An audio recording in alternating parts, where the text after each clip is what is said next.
Commission की छुट्टी चलाना कैसा? कमीशन की छुट्टी का माना? चिट्ठी? छुट्टी क्या होती है वो कमीशन की? हाँ अच्छा, यहाँ भी एक शक्ल है। वो ऐसा है कि जैसे स्कूल के 10-15 अपने उस्ताद हैं, तो उनको इकट्ठा, उनकी तनख्वाह 12,000 है, 6,000, 8,000 है, तो उनको इकट्ठा जरूरत पड़ती है किसी काम के लिए।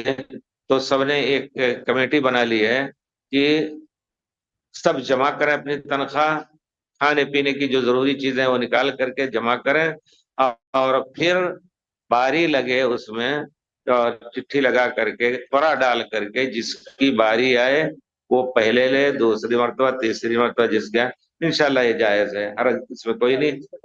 आपस में तनाव, कमीशन क्या होता है? पहले उठा ले तो उनको कुछ ज्यादा पैसे देना पड़ेगा, तो कोई छुट्टी आखिर में उठाएंगे तो पैसा। नहीं नहीं, ये चीज नहीं होनी चाहिए, बराबर बराबर होना चाहिए। पूरा फैसला करना है कि कौन पहले ले गया, पहले से तय कर लें कि पहले ये ले लें, सब इत्तेफाक करके दस्तखत कर दें, तो उसमें भी एतराज नहीं होना चाहिए।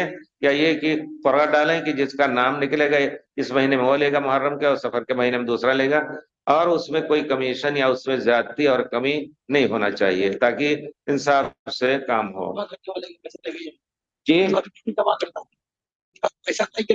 हाँ, अगर कोई मेहनत करता है उसके लिए तो उसका मेहनताना कहिए, वो कमीशन नहीं, मेहनताना हो गया, कोई हर्ज नहीं है, लेकिन उसमें कितनी मेहनत लगती है। लोग रोज देते हैं पैसे, में जमा करते। हाँ, तो अगर वो जमा कर रहा है, मेहनत से इकट्ठा इकट्ठा कर रहा है, तो उसके लिए वो तय कर ले कि हम भाई इसका खास ख्याल रखेंगे, इसकी हिफाजत करेंगे, तो हमें कुछ चाहिए।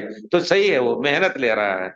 जिस तरह पैसे भेजने के लिए कोई मेहनत ले ले अपना, आप पैसे दें और वो कहे कि हम, मैं भेजने में हमें आदमी भेजना पड़ेगा, उसके लिए खर्च पड़ेगा ये और वो, तो जायज है, लेकिन सूद रहना जायज नहीं।